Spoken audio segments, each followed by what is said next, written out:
spend enough time in Vilpattu, and you begin to notice something.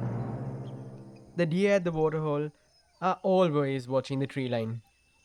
The buffalo at the lake's edge stand a little closer together than they need to. Even the elephants, moving through the open grassland, keep one ear turned towards the forest. Every animal in this wilderness is aware of something. Something that moves through the same landscape they do. Something they never see coming. This is its story.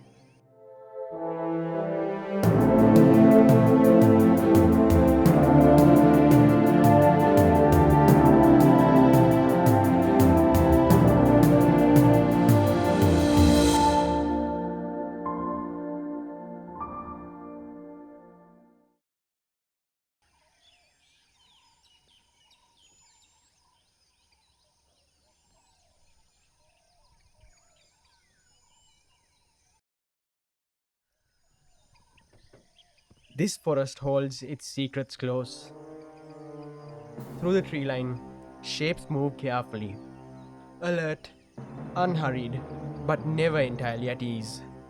In a gap between the trees, a hare breaks from the undergrowth. Maybe nothing is following it. Maybe something is. In Vilpattu, the difference is not always easy to tell. This is Neluma, named after Nelumvilla, the lotus-filled willow where he was spotted first as a cub. He has spent over a decade as the dominant male in Vilpattu's central zone. The biggest leopard in the park, possibly one of the largest in the country. He has fought for his territory and has held its own ground against every male that challenged him. An adult leopard kills at least once a week. However, unlike leopards elsewhere, the Sri Lankan subspecies rarely drags kills into trees. With no lions or hyenas to compete with, there is simply no need. In Neluma's case, even buffalo calves have been attempted.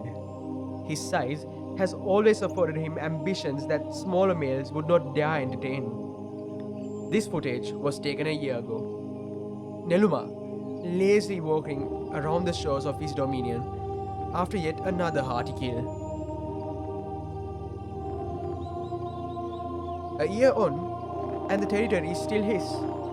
But Neluma is not the same animal that crossed that lake.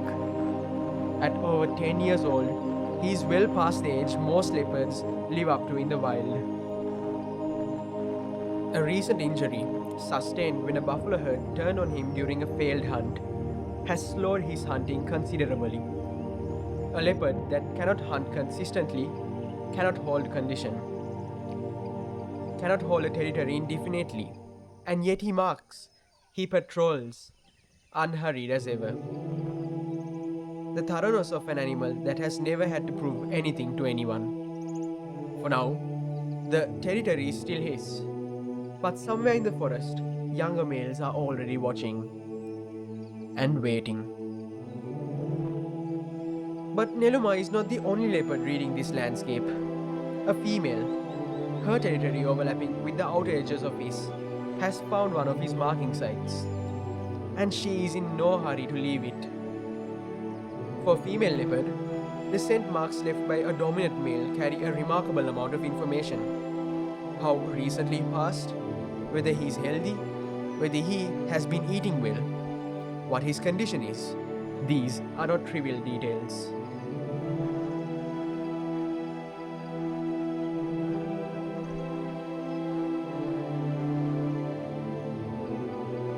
A female choosing to remain within a dominant male's territory is making a calculated decision.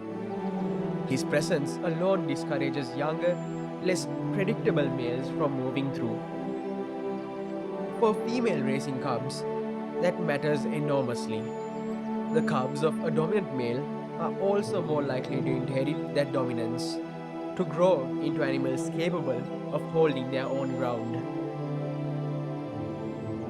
She adds her own mark to the same site. A response, an acknowledgement, a message left in the same place for the same animal to find on his next pass through. Female leopards hold smaller territories than males, but they defend them just as fiercely and navigate the politics of the landscape around them with a precision that is easy to underestimate. Every mark read, every boundary walked, every decision about where to den and where to hunt is deliberate. In a world where these animals spend most of their lives alone, these trees are the closest thing they have to a conversation. And right now, this female has said everything she needs to say.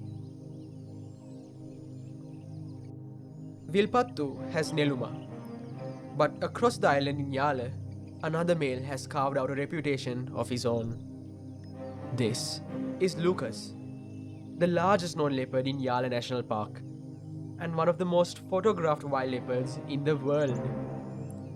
Where Neluma rules the willows and forest clearings of the north, Lucas presides over Yala's open scrubland and rocky outcrops in the south, a landscape that suits his size and temperament.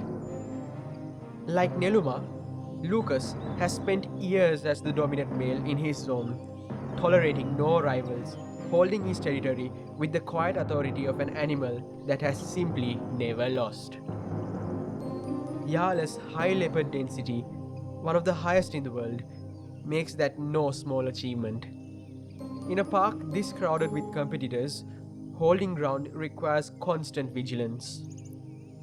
But even Lucas, like every leopard on this island, spends the greater part of his day doing very little at all.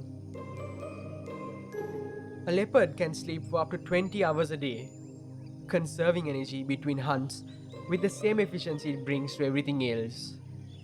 Watching one at rest, it is easy to forget what it is capable of. The spotted deer that spends so much time watching the tree line with such careful attention, this is what it was watching for. This animal, lying here in the dirt, looking for all the world, like it has not a care. That is, of course, precisely the point. Everything seen in this series has been here for thousands of years. Long before the parks had boundaries, long before anyone thought to count these animals or to argue about whether they needed protecting.